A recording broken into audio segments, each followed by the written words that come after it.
frontline civil society organization committed to fighting against sexual and gender-based violence, Men Against Rape Foundation has commended the Lagos State government for reviewing the charges against one Ikechukwu Ogbonna over his role in events that led to the death of his late wife, Ms. Bimbo Ogbonna. Speaking at a press conference in Abuja, the executive director of the group, Lemi Uhegbe, commended Lagos State government for being responsive and responsible, looking into their concern and ensuring the deceased husband, Ikechukwu Ogbonna, is properly charged with the manslaughter against that of the former, which hinges on negligence.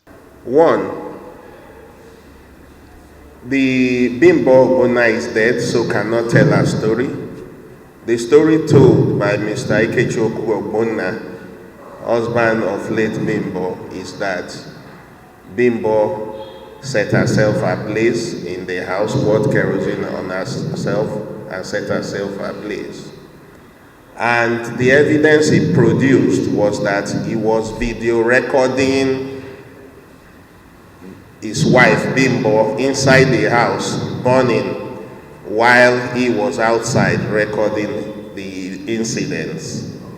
And we were concerned because if you have a poultry and you suddenly discover that the poultry is gutted by fire, what will be your first course of action?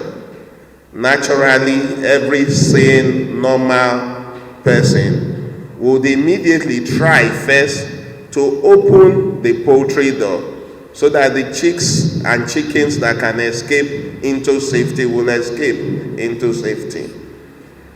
So, but we were concerned that while Bimbo was burning in the fire, which he claimed she had locked herself inside and fire was burning, he did not shout to call for rescue.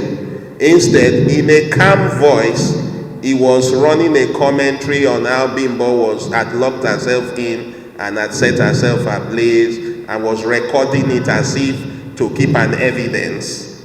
Unfortunately, that evidence has come to haunt him because the evidence suggests that we may not be able to rely on even the story he has told that she set herself ablaze and locked the door. So in December last year, we called a press conference and called on the Lagos State government to review the file by the police of Lagos State, review the file, look at the evidence, and charge Mr. Ikechukwu Ogbonna appropriately. Now, of course, Lagos State has always been for us a model city, an ideal kind of state where they do not play with any semblance of issues around sexual and gender-based violence. So happily, we were not a lone voice in the wilderness making that call. Amnesty International also joined their voices with us and also wrote the Lagos State government, the Attorney General of Lagos State, also lending their voice to our call for Lagos to review the case file and charge Mr. Ikechukwu Ogbonna properly.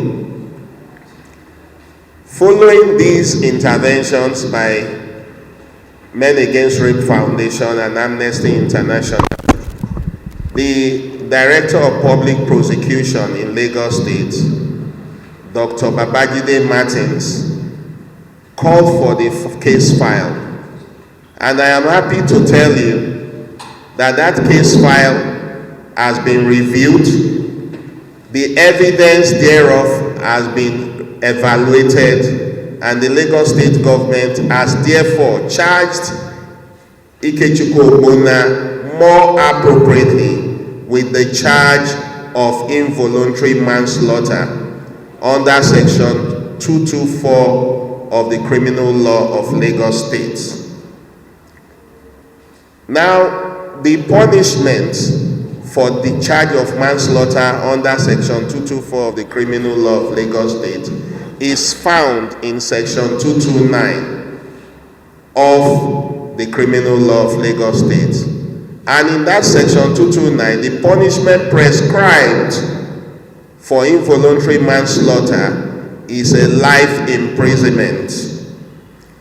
So we are calling this press conference to appreciate the fact that the Lagos State government, the Attorney General of Lagos State, the Attorney General of Lagos State, and the Director of Public Prosecution have acted very responsively and responsibly in evaluating the evidence which the police had initially bungled, and have therefore filed a proper charge against Bimbo Ogbonna, who will now be standing trial over involuntary manslaughter. So the essence of this press conference is, when you shout blue murder and you call the attention of government and government agencies to an infraction they may not have observed, and they decide to look at it on the merit of your claim and look at it very dispassionately, it's incumbent on us as civil society to also make it public to appreciate such government agencies and the government itself for taking a responsible step. Violence of whatsoever kind should be condemned in our society. Voicetv Nigeria lends its voice to say seek help from appropriate quarters to improve mental health. We pray justice is served. Mohammed Jinadu, Voicetv Nigeria.